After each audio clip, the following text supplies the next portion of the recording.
যেমন কথা অমনিকা দেবকী বসুদেবের হাতে পায়ে শিকল বেঁধে টানতে টানতে নিয়ে যাচ্ছে। কাঁদতে কাঁদতে দেবকী বলছে, স্বামী কোথায় তোমার সঙ্গে শ্বশুরালয়ে যাব?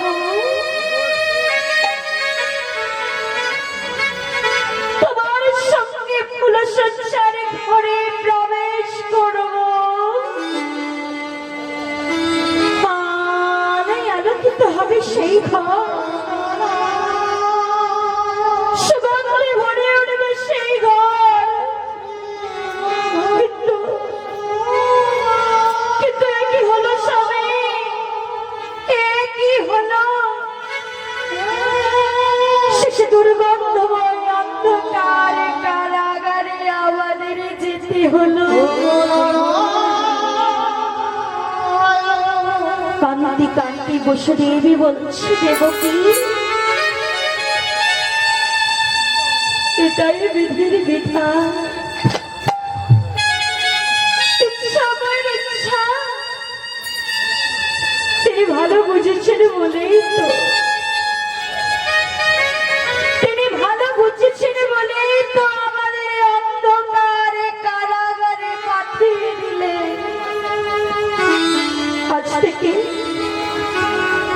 আজ থেকে এই কারাগারে বসে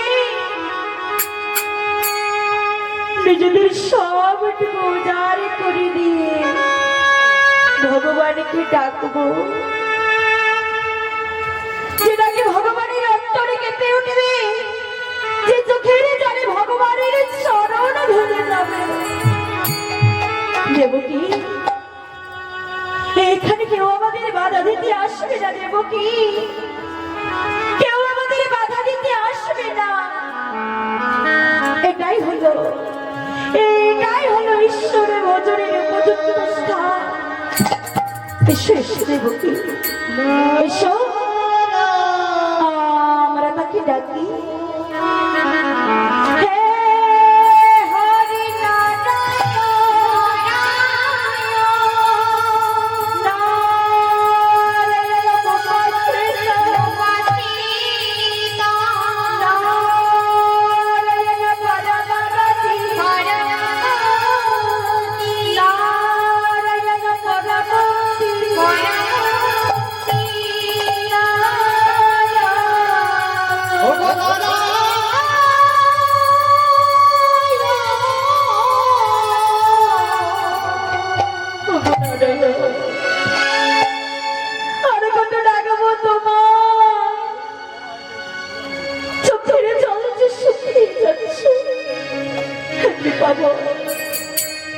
তুমি মোদের কৃপা করো ঠাকুর,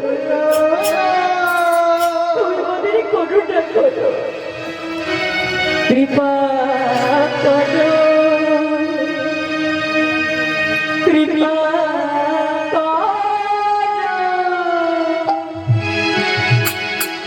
কৃপা করো।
দেখা দাও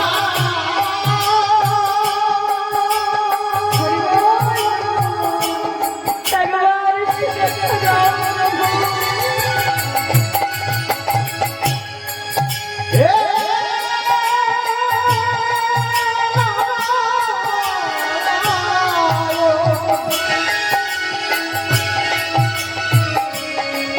আমি তোমায় ডাকতে জানি না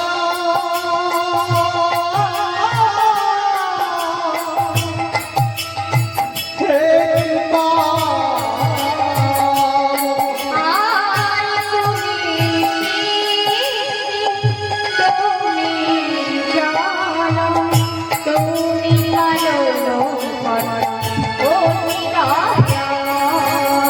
তুমি কৃপা করো কৃপা করো কৃপা করো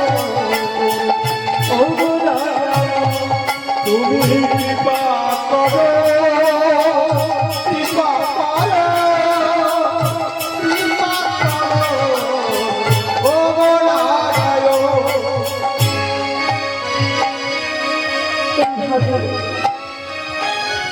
কাঁদতে কাঁদতে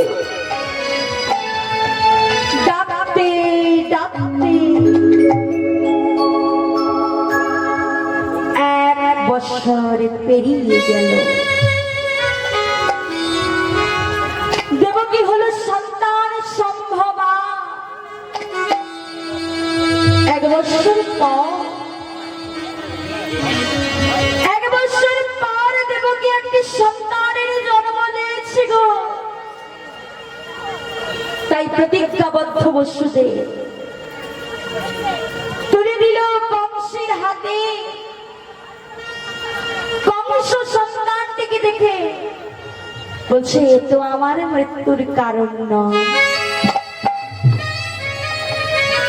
আমার মৃত্যুর কারণ তো দেবকীর 8ম গর্ভের সন্তান। তাছাড়া এ আমার সম্পর্কে ভাগ্নে। কথায় আছে, মামা ভাগ্নে যেখানে বিপদ নাই সেখানে। না না, একে আমি কিছুতেই হত্যা করতে পারবো না। আরে এ তো আমার শত্রু নয়,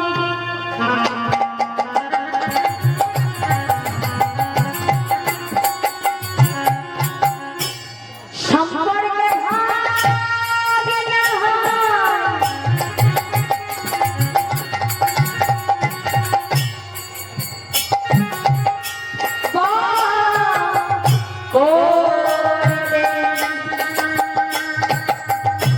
কাদের মন প্রাণ না না এ তো আমার শত্রু না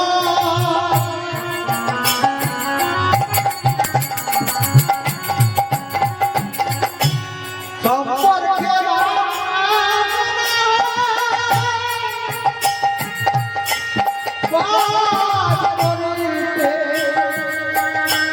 কাজে মন যাও যাও বসু ফিরে যাও, যাও যাও বসু ফিরে যাও, যাও যাও বসু ফিরে যাও, যাও যাও বসু ফিরে যাও। ছোট্ট শিশু লয়ে বলে, যাও যাও বসু ফিরে যাও, ছোট্ট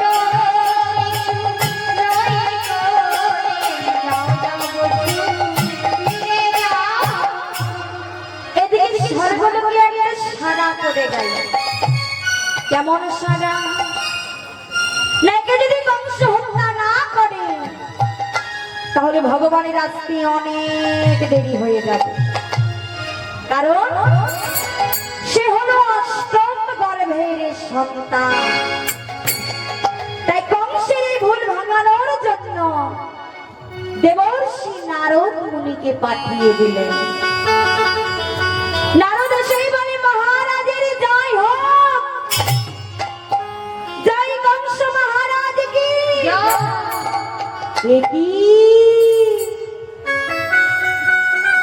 একই মহারাজ, আপনার কোলে এটি কার সন্তান? বলছি ও আমার বোন দেবকীর সন্তান। মহারাজ, আরে ও মহারাজ,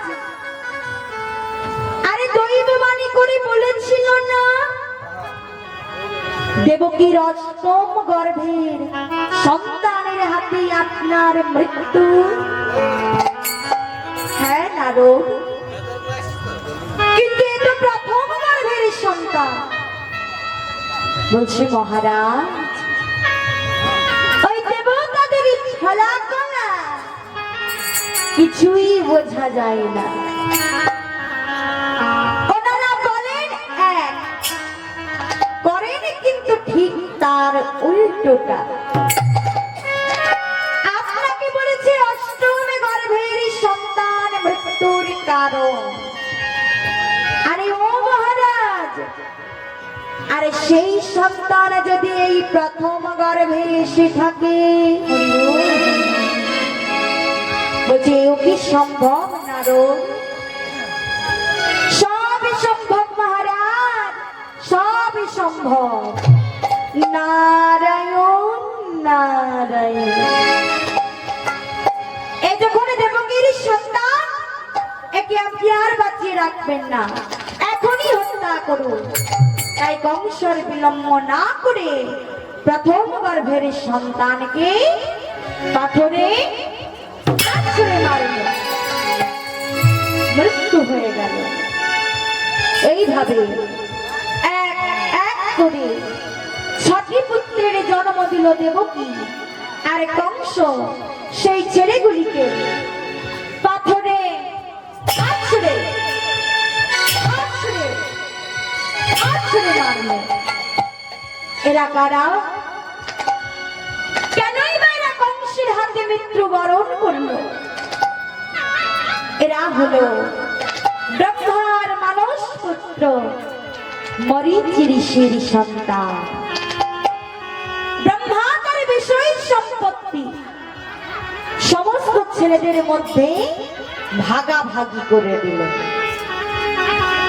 শেষে লোকে কামদেব বলছে, পিতা আপনি আমার জন্য কি রেখেছেন? বলছে, বাবা তোর জন্য আমি 5টি বান রেখেছি। সে কি বাবা, সকলকে এত কিছু দিলেন আর আমার জন্য মাত্র 5টি বান? বাবা এই 5 বানেই তুই বিশ্ব জয় করে নিতে পারবি। এই বানে তুই যাকে নিক্ষেপ করবি তাকেই জয় করে নিতে পারবি। তাই কামদেব দেখে যে পানির কত শক্তি, তাই সর্বপ্রথম মদন বান মারলেন নিজের পিতা স্বয়ং ব্রহ্মাকে। ব্রহ্মা বানের তেজে নিজ কন্যা সন্ধ্যার পিছনে ধাওয়া করতে লাগলেন। তা দেখে মরীচি ঋষির ছটা ছেলে হেসেছিল। ব্রহ্মা ক্রোধ ভরে গিয়ে তাদের অভিশাপ দিল, তোরা আমাকে নিজ কন্যার পাশে ধাবিত হতে দেখে ব্যঙ্গ করে হাসলি। এই অপরাধের জন্য তোদের আমি অভিশাপ দিলাম, তোরা অনন্তকাল নরকামী হয়ে থাকবি। সেই ছটা ছেলে অভিশাপে মাথায় নিয়ে এলো সত্য যুগে হিরণ্যকশিপুর পুত্র কালনেমির সন্তান হয়ে। যখন তারা বড় হলো, বুঝতে শিখলো, কারুকে কিছু না বলে তারা ব্রহ্মার আরাধনা করতে গেল। কথাটা কর্ণগোচর হলো হিরণ্যকের। ডেকে পাঠালো সেই ছটা ছেলেকে, তোরা আমার পুত্রের পুত্র,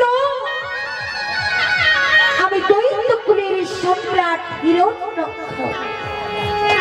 আমার কাছে কিছু না যে তোরা গেছিস সেই ব্রহ্মার কাছে এই অপরাধের জন্য, এই অপরাধের জন্য তোদের আমি অভিশাপ দিলাম, তোরা অনন্তকাল নরকগামী হয়ে থাকবি। সেই ছটা ছেলে দাদুর পায়ে ধরে বলছি, দাদু গো, এ তুমি কি অভিশাপ দিলে গো দাদু, এ তুমি কি অভিশাপ দিলে, আমাদের জন্মটাই বৃথা হয়ে গেল। সত্যই তো, এ আমি কি অভিশাপ দিলাম, এ আমার পুত্রের পুত্র সম্পর্কে আমার নাতি। বলছে শোন, তোরা উদ্ধার হয়ে যাবে। বলছে কি করে উদ্ধার হবো গো দাদু, কি করে উদ্ধার হবো? তোদের পিতা যেদিন তোদেরকে পাথরে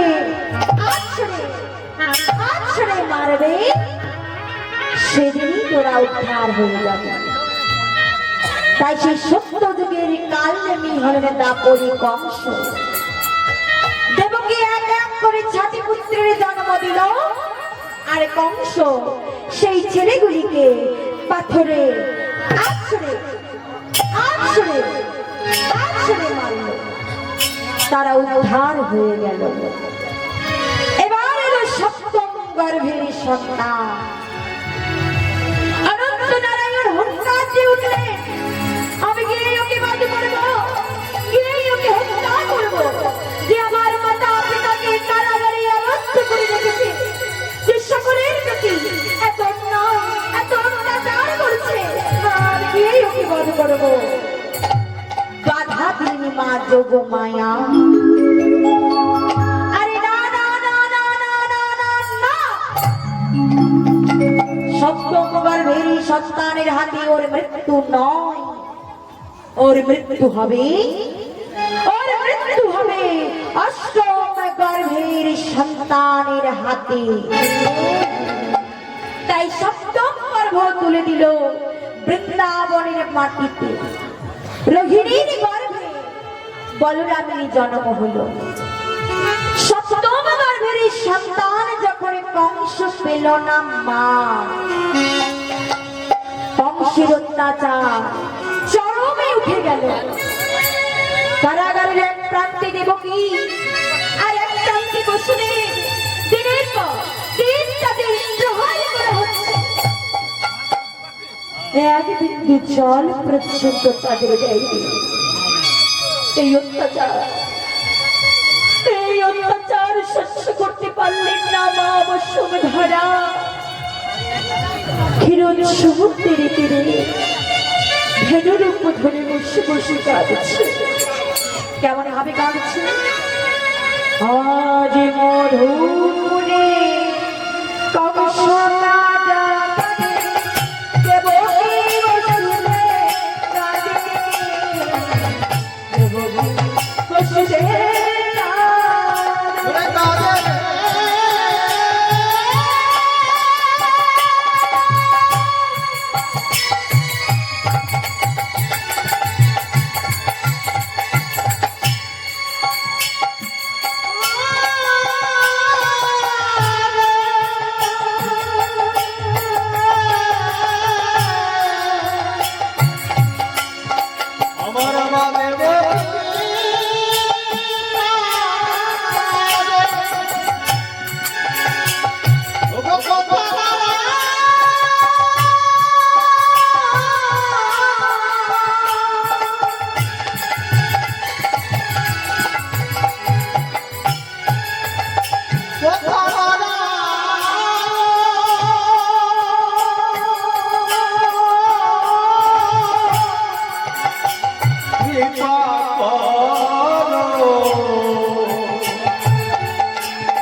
হে প্রভু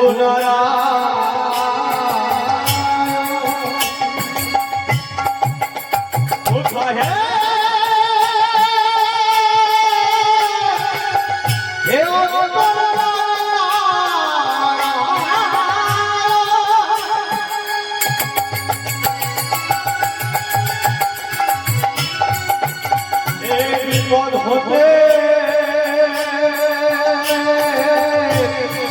আমায়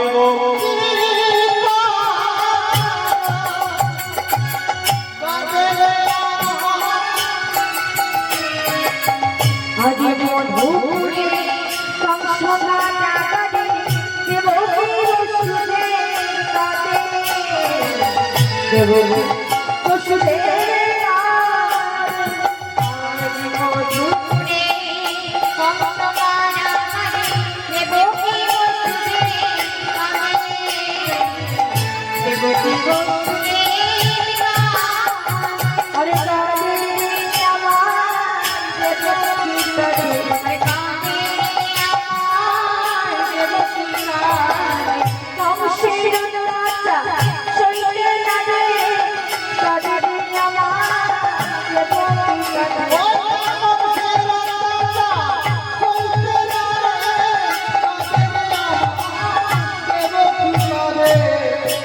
দেবকী বসুদেব আর করতে পারছে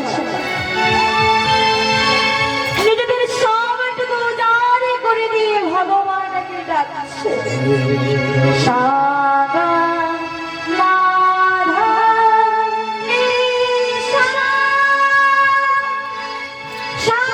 সানিধা গামা গামা গাছা নমো নারায়ণ নমো নারায়ণ নমো